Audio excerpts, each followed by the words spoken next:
Hello बच्चों, आज मैं आप लोगों को क्लास 7th की जो आपके पास न्यू एनसीईआरटी की बुक है ना गणिता प्रकाश, उसमें हमने अपना चैप्टर नंबर 6 स्टार्ट कर रखा है नंबर प्ले। तो आज की क्लास में फिगर इट आउट के क्वेश्चंस करने वाले हैं जो कि हमारे पास पेज नंबर यहाँ पर दे रखे हैं 131 पे। इससे ऊपर तक का टॉपिक चैनल पे अपलोड है, तो आप पहले वो टॉपिक ज़रूर समझिएगा, उसके बाद ही इन क्वेश्चन को कीजिएगा। देखो यहाँ पर आपसे क्या कह रहे हैं। क्वेश्चन नंबर 1 है हमारे पास यहाँ पर, using your understanding of the pictorial representation of odd and even numbers find out the parity of the following sums। देखो अभी हम लास्ट क्लास में वो टॉपिक समझ के आए थे कि अगर हम दो इवन नंबर को प्लस करते हैं तो इवन आता है, दो ऑड नंबर को प्लस करते हैं तो भी इवन आता है, तीन ऑड नंबर्स को प्लस करते हैं तो ऑड नंबर आता है। ये सारे कंसेप्ट हम लास्ट क्लास में सीख के आए थे। अब उसी के बेसिस पे हमारे यहाँ पर कुछ क्वेश्चंस दे रखे हैं। आपको ये बताना है कि अगर आप नंबर्स की कलेक्शन लेते हो, parity of the following sums का मतलब है अगर आप नंबर की कोई कलेक्शन लेते हो तो उनका जो सम आएगा वो क्या आएगा, इवन में आएगा या ऑड में आएगा। अब वो कलेक्शन आपने ली कैसे है। फर्स्ट वाले पार्ट में आपसे कह रहे हैं sum of two even number, आपने दो तो इवन नंबर लिए और आपने दो ऑड नंबर लिए हैं। तो बताओ अगर आप दो इवन नंबर और दो ऑड नंबर्स को प्लस करोगे तो आंसर क्या आएगा, इवन में आएगा या ऑड में आएगा। तो किसी भी चीज़ को याद मत करना, इसको बिल्कुल एग्जाम्पल के थ्रू समझना ताकि एग्जाम में कोई सा भी आए, थ्री ऑड नंबर आ जाए, फोर ऑड नंबर आ जाए तो आप उसे ईजिली सॉल्व कर सको। ठीक है, देखो ए पार्ट हम यहाँ पर करते हैं। Sum of two even number है मेरे पास, ठीक है, प्लस टू ऑड नंबर है। तो अगर आप इवन नंबर में एक इवन नंबर प्लस करते हो तो आंसर आपका हमेशा इवन ही आता है, क्योंकि इवन कितने भी नंबर आप प्लस कर लो आंसर हमेशा इवन में ही आएगा। तो मैं ये कह सकती हूँ इवन प्लस इवन तो इवन ही होता है। और दो अगर हम ऑड नंबर्स को प्लस करते हैं तब भी आंसर हमारा इवन ही आता है, क्योंकि हम टू ऑड नंबर्स को कर रहे हैं। नंबर देखो दो, दो इवन है ना, तो इसलिए आंसर इवन में आएगा। तो इसका मतलब मैं यहाँ पर ये कह सकती हूँ देयरफॉर दोनों इवन है। और अगर अब आप दोनों इवन प्लस इवन करोगे तो आंसर ऑब्वियस ही बात है इवन ही आएगा। तो फिर हम ये कह सकते हैं कि दो इवन नंबर और दो ऑड नंबर को अगर हम प्लस करेंगे तो हमारा आंसर जो है वो इवन में आएगा। अभी मैं आपको एग्जांपल दे के भी समझाऊंगी ताकि आपको और अच्छे से क्लियर हो जाए। Therefore the parity of sums of two even number and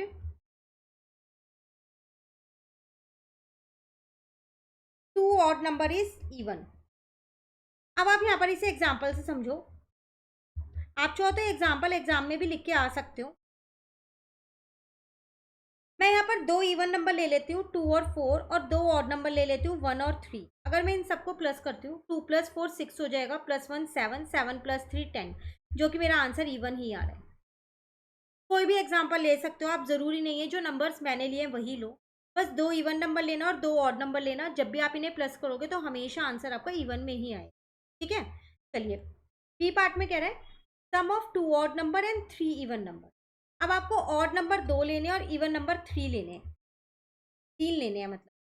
तो हम यहाँ पर अगर अपना बी पार्ट देखें तो दो ऑड नंबर लोगे तो अभी हमने जाना दो ऑड नंबर को प्लस करके हमेशा इवन में आंसर आता है। और अगर मैं यहाँ तीन इवन नंबर को ऐड करूंगी तो इवन नंबर को तो आप कितना भी ऐड कर लो, तीन करो, चार करो, पाँच करो, तो आंसर तो हमेशा इवन ही आता है ना, कितने भी इवन नंबर्स को ऐड कर लो। तो इसका मतलब दोनों इवन आ गया, ऑड को प्लस किया तब भी और इवन को भी, तो ऑटोमेटिक आंसर लास्ट वाला भी हमारा क्या आएगा, इवन में ही आएगा। तो दोबारा से लास्ट वाली लाइन लिख देंगे देयरफॉर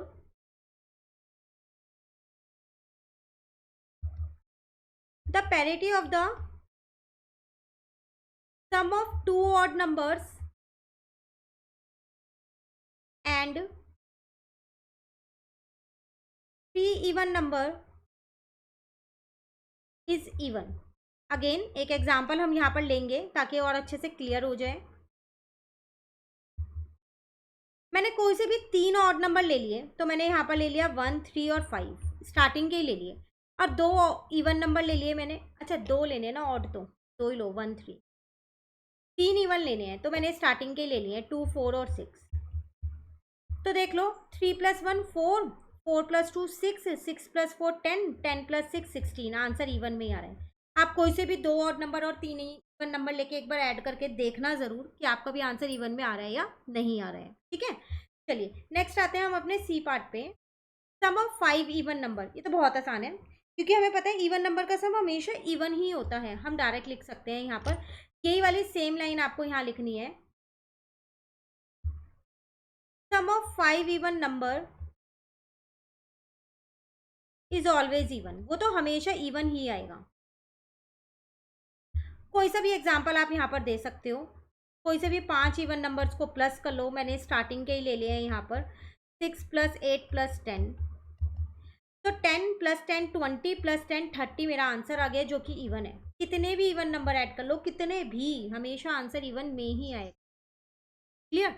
चलिए next D1 is sum of 8 odd numbers, 8 ये 8 इवन है, तो ऑड नंबर्स का सम क्या आएगा, इवन में आएगा। ये हमने लास्ट क्लास में सीखा था ना कॉन्सेप्ट, कि अगर इवन नंबर की फॉर्म में ऐड कर रहे हैं ऑड नंबर्स को तो इवन में आएगा, ऑड में कर रहे हैं तो ऑड में आएगा। तो डी का आंसर भी हम यहाँ लिख देते हैं,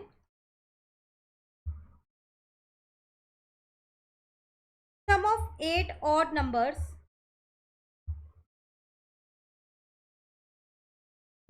इज ऑलवेज इवन। ठीक है, एग्जाम्पल ले लेते हैं, स्टार्टिंग के 8 नंबर से ले लें क्या, 1 + 3 + 5 + 7 + 9 + 11 + 13 + 15। ठीक है ना, काउंट कर लेते हैं एक बारी। अब आप इन सबको प्लस करोगे ना तो आपका आंसर 64 आएगा जो कि इवन है। आप कोई से भी 8 ऑड नंबर्स ले लो, आंसर हमेशा इवन ही आएगा। ठीक है, चलिए नेक्स्ट आते हैं क्वेश्चन नंबर 2 पे। इसमें क्या कह रहा है, Lakpa has an odd number of 1 coins, odd number of 5 coins and even number of 10 coins in his piggy bank. He calculated the total and got rupees 205. Did he make a mistake? If he did, explain why. If he didn't, how many coins of each type could he have? कह रहे हैं यहाँ पर एक जन है, उसके पास odd number की फॉर्म में 1 रुपीज़ के कॉइन है और ऑड नंबर की फॉर्म में 5 रुपीज़ के कॉइन है। ऑड नंबर की फॉर्म में मतलब जैसे यहाँ 8 ऑड नंबर्स थे, इवन में थे, तो यहाँ ऑड है, जैसे 5 हो सकते हैं, 1 रुपये के कॉइन 5 हो सकते हैं। ठीक है, और 5 रुपीज़ के कॉइन 7 हो सकते हैं, ऑड फॉर्म में है। क्लियर? जब वो काउंट करेगा उतने कॉइन्स तो वो ऑड फॉर्म में आएंगे। और जो इवन नंबर की फॉर्म में है 10 रुपीज़ की, देखो इवन नंबर में ना मुझे कोई दिक्कत नहीं है क्योंकि इवन का सम हमेशा इवन ही होता है, तो इवन नंबर वाले में हमें कभी भी दिक्कत नहीं होगी। मेन दिक्कत होती है हमें ऑड वाले में। अब ऑड वाले में क्या दिक्कत होती है, अगर 2 ऑड नंबर होते हैं तो आंसर इवन आ जाता है, पर 3 ऑड नंबर होते हैं तो आंसर ऑड आता है, ये होता है ना, तो इसलिए उसमें चेक करना पड़ेगा। तब वो कह रहे हैं यहाँ पर उस पर इतने इतने कॉइन्स है उसके पिगी बैंक में, जब उसने वो सारे टोटल किए ना तो उसका आंसर 205 आ रहा है जो कि एक ऑड नंबर है। अब बताओ क्या उसने कोई मिस्टेक की है उसे काउंट करने में, अगर की है तो क्या की है, अगर नहीं की तो फिर आप ये बताओ कि उसके पास कितने कॉइन होंगे, मतलब 1 रुपीज़ के कितने होंगे, 5 रुपीज़ के कितने होंगे, वो बताओ। पहली बात तो आप यहाँ पर एक छोटा सा कंसेप्ट सीखो, वो क्या, उसी से ही पता चल जाएगा उसने मिस्टेक की है या नहीं। वो कह रहा था 1 रुपये के कॉइन ऑड फॉर्म में है, तो फिर मैं यहाँ पर कह सकती हूँ total value of an odd number of ₹1 coin, तो वो तो ऑड ही होगी ना क्योंकि वो ऑड फॉर्म में है, तो प्लस करके भी ऑड में ही आंसर आएगा। सेम ऐसी total value of an odd number of ₹5 coin, 5 के कॉइन भी उसके पास ऑड की फॉर्म में है, तो आंसर तो ऑड में ही आएगा। अब इवन वाले कितने हैं उस पर, total value of even number of ₹10 coin, 10 के कॉइन्स वो इवन में थे तो आंसर इवन में आएगा। अब आप इन्हें ऐड करो तो एडिंग द वैल्यूज, तो 2 तो ऑड है आपके पास और एक इवन है, तो दोनों ऑड को जब ऐड करेंगे तो इवन में आंसर आएगा, और ये वाला इवन ऐसी है। अब दोनों इवन को ऐड करेंगे तो आंसर तो इवन नंबर में आना चाहिए, बट उसके पिगी बैंक में वो कह रहा है मेरे पास 205 रुपीज़ है, बट 205 तो ऑड है, तो इसका मतलब उसने कहीं ना कहीं मिस्टेक की है ना, तो आंसर मेरा इवन में आना चाहिए, पर यहाँ पर लिख देते हैं but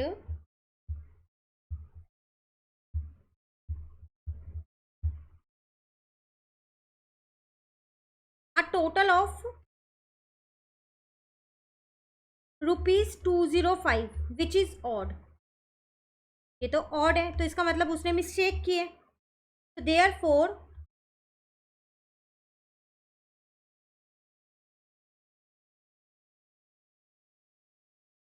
he must have made a mistake.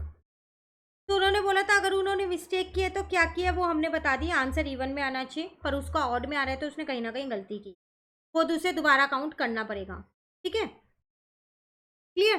तो हमसे यहाँ पर वो यही बोल रहा था, या तो आप उसकी मिस्टेक बता दो क्या है, या फिर आप ये बता दो कि कितने उसके पास कॉइन हो गए। तो हमें पता चल गया उसकी मिस्टेक है, तो हमने यहाँ पर बता दिया कि उसकी नहीं है, मिस्टेक की है। अब नेक्स्ट क्वेश्चन नंबर 3 में क्या कह रहा है, वी नो दैट, हमें पता है अगर हम दो इवन नंबर को प्लस करते हैं इवन आता है, दो ऑड नंबर को प्लस करते हैं तो भी इवन आता है, पर एक इवन और एक ऑड को प्लस करते हैं तो ऑड आता है। ये तो हमको पता है। वो हमसे क्या पूछ रहे हैं, similarly find out the parity for the scenario below. अगर आप दो इवन नंबर को माइनस करोगे तो क्या आंसर आएगा, इवन ही आएगा। एग्जाम्पल लेके देख लो आप, एग्जाम्पल सब में कोशिश किया करो दो। मैंने 10 में से 4 माइनस किया, 6 आया जो कि इवन था। 10 भी इवन है, 4 भी और 6 भी। तो ऑड नंबर्स को अगर आप माइनस करोगे तो क्या आएगा, तब भी इवन ही आएगा। अगेन एक एग्जांपल लो यहाँ पर, मैंने 5 में से 3 को माइनस किया, दोनों ऑड नंबर है, मेरा आंसर इवन में आ रहा है। कोई और एग्जांपल ले लो, 8 में से 5 माइनस करो, तो यहाँ पर आपका क्या 8, अच्छा सॉरी 8 तो आपका इवन है ना। 7 में से 5 को माइनस कर लो तो आंसर 2 आएगा, हमेशा इवन ही आएगा। ठीक है, तो आप दो ऑड नंबर्स को चाहे प्लस करो चाहे माइनस करो, आंसर इवन ही। उसके बाद कह रहे हैं अगर आपके पास एक इवन और एक ऑड नंबर हो तो क्या आंसर आएगा, तो आपका आंसर हमेशा ऑड आएगा। एग्जाम्पल ले लो, मैंने 10 में से 5 माइनस किया, 5 आया। कोई और भी एग्जाम्पल ले लो, एक इवन ले लो एक ऑड ले लो, हमेशा आंसर ऑड आएगा। तो इससे एक चीज़ पता चली, इवन और ऑड को प्लस करोगे तो भी ऑड आएगा, इवन और ऑड को माइनस करोगे तब भी ऑड ही आएगा। ठीक है, नाउ ऑड माइनस इवन करेंगे तो ऑर्डर चेंज कर दिया, ध्यान से देखो, पहले इवन था फिर ऑड माइनस हो रहा था, लेकिन अब इस वाले पार्ट में ऑड पहले है। तो इसका मतलब अब अगर आप यहाँ पर एक एग्जांपल लो, पहले 5 में से 2 माइनस करो तो आंसर 3 आएगा, तब भी ऑड ही आएगा। तो ऑर्डर चेंज करके माइनस कर लो, या फिर पहले ऑड इवन माइनस करो या इवन ऑड माइनस करो, आंसर ऑड ही आएगा। कोई और एग्जांपल लेके देखें इसका एक बारी। क्या कहते हैं, 7 में से 4 ले लेते हैं, देखो अभी भी 3 आ रहा है, ऑड ही आ रहा है। क्लियर, चलिए। तो ये फिगर इट आउट यहाँ होता है complete. Next topic next class से शुरू करेंगे। इसमें कहीं दिक्कत लगे इन तीनों क्वेश्चन में तो आप कमेंट करके पूछ सकते हैं। Thank you.